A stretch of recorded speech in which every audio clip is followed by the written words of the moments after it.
What's up, guys? Um, Banging toothache. So, excuse me if my speech is my my speech is a little slurred. It's immersing this side of my mouth at the moment. Um, Not wisdom tooth or anything, just a terrible, terrible toothache. Um, so, just bear with me. But I couldn't leave you without my thoughts on this week's Raw. Nah, don't even know where it was this week, but yeah, it's alright. Let me go through it, just kind of run down what basically happened. Vince McMahon and Brad Maddox basically opened the show, talking about Bryan. Then eventually Daniel Bryan came out and joined them. Um, some back and forth really. Um, the crutch being that Bryan said that Vince basically said that John Cena doesn't even think you're good enough to face him, and that all the complimentary things he said the week before was bullshit. And Daniel Bryan said, well, if there's one thing I can always appreciate from you, Vince, is that whether it's good or bad, you always tell me the truth. Um, it was what it was. I think this is their way of trying to create some tension between the two. So, alright, I have no problem with that. Daniel Bryan's still getting good reactions. Everyone is still right behind him. Um, I'm almost certain that they're going to flip Randy heel um, and let Bryan win, only for Randy to come out. The writing is on the wall there. I'd be so surprised if they don't do it and they actually let Bryan have the title. But yeah, I see that happening basically. Um, Shield versus Mark Henry and the Usos. Match went on longer than I expected it to, but Shield won. Mark Henry looked strong though. Kind of liking the ass kicking babyface so far. So I'm gonna see none of that smiling shit. So far, I can run with it. I still prefer Henry heel, but I can run with it so far. Um, and Bareback had a backstage segment. Basically, it was, well, I say it was a backstage. It was, but it was one that supposedly happened before the show. Uh, Basically showing that he was just bullying one guy and eventually put that guy through a table. Just some random guy. Um, Whatever. I'm just not invested in Bareback anymore. That's why I call him Bareback. Just don't give a fuck. So, so yeah, it is what it is. Um, what I did find funny about it though is halfway through the promo, it looked like they edited it because Bareback obviously fucked up somehow. Um, so that I did find funny, but aside from that, it was what it was.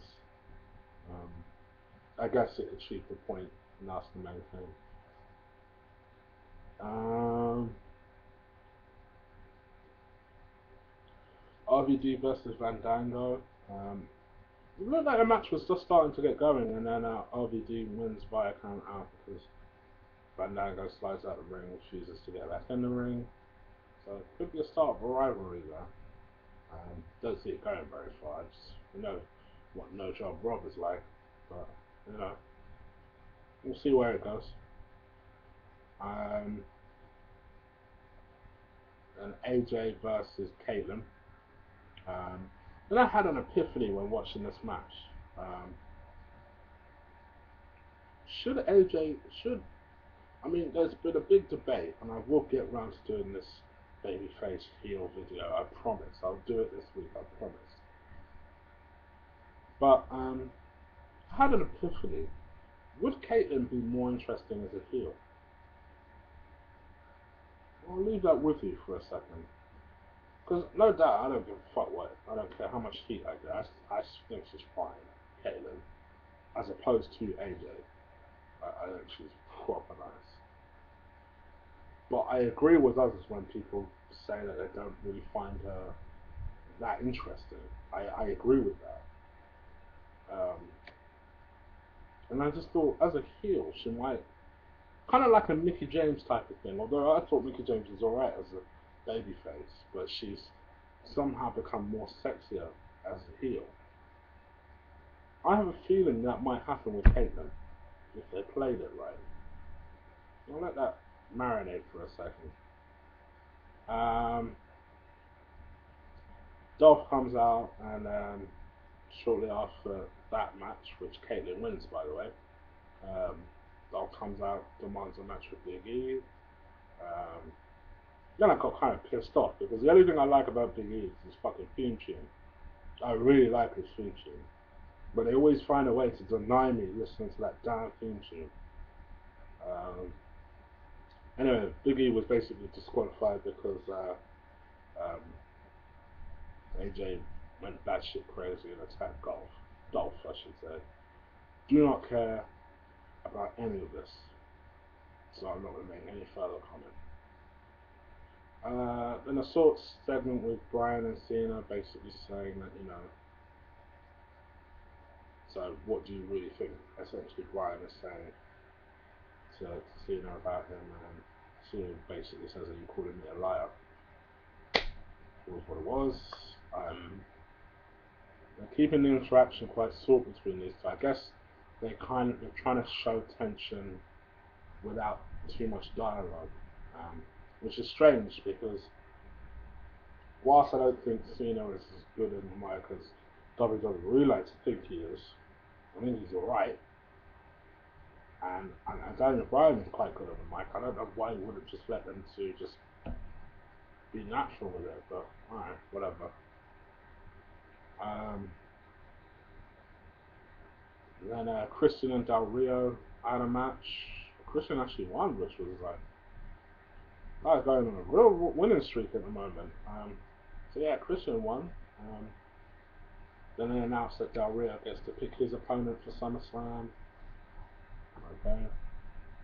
And Barrett versus... This is a bittersweet moment because I like both guys, but Wade Barrett versus Cody Rhodes. See, it's been slurring. Rhodes won, which I can understand, but why do they have to use Wade Barrett first? I don't know who the fuck Wade Barrett has pissed off, but he's losing a lot of matches at the moment. I'm so sad for him because in terms of the WWE package,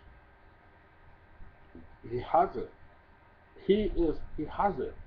I don't understand what the problem is. I might make a video about that because it pains me. I like Barrett. And yeah, it is a British thing. Fuck it, I don't care. It is a British thing. I thought they were going to tell a better story with this one, but Kane versus Bryan on this match looks like they're not completely pulling the trigger on Kane turning heel at the moment. Although he did chokeslam Daniel Bryan at the end of the match, but I think that was more out of frustration because right before this match, Kane went up to Maddox and basically said, "Where are the wires? Give me the wires." He said they weren't there.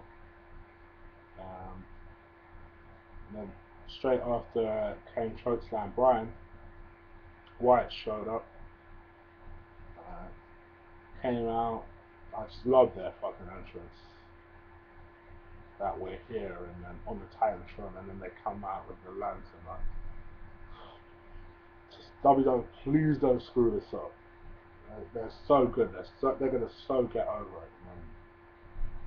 But they beat down Kane again, and Bray Wyatt did his. It's kind of like the Crossroads, but not. It's the only thing I can. It's the only. It's kind of similar to that. That's the only way I can describe it. But if you watch the show, you know what the move is, so I'm going to go into it. Then, in a surprise, and that caught, that was like, what the fuck? They actually had another Diva match. I was like, huh? What the fuck? What has happened here? But they had Natty versus Brie Bella. Um, then Nikki Bella came out and started blowing on some sort of duck thing, which distracted Natty, and then Brie won. And I can't remember how she won exactly. Um, so yeah, who would have thought it? Two fucking Diva rivalries, two different Diva rivalries. Who knew? Um, so okay. No problem with that. I think it's about time you start strengthening that division anyway. Um, and then Axel versus Truth, and then at this point I realised, oh yeah, right, CM Punk at all in the show. Then lo and behold, Punk comes out, takes out Axel for a little bit, and then chases Heyman. Axel comes to try and interrupt.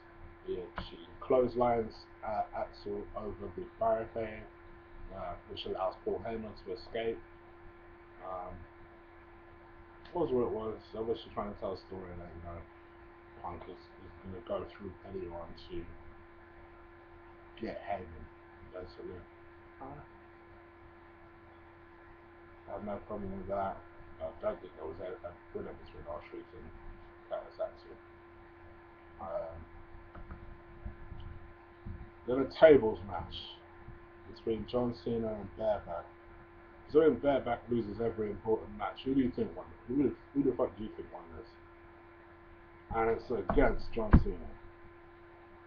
Exactly. And I suppose the most interesting thing about this, because the match was bullshit, but the most interesting thing about this was at the end when Daniel Bryan came out, grabbed Cena's title, was going to hand it to him, then pulled it back at the last minute before he grabbed it. And Cena got annoyed at that, grabbed the title off him, and then there was just a little stare down with yes, yes, yes. So obviously they're showing tension between the two, growing and growing. But yeah, I mean, the show was a bit blah. It's just a very middle of the road. I don't think it particularly sucked. In terms of eventful shit that happened, there was nothing. There was no eventful things that happened. However, I don't think anything was terrible in the show. It was very much a C minus show. I put minus there because it was so uneventful. Like you're trying to build up towards a pay-per-view, like it should have more energy. This is the very definition of a phoned-in Raw. That's the best way I can possibly describe this.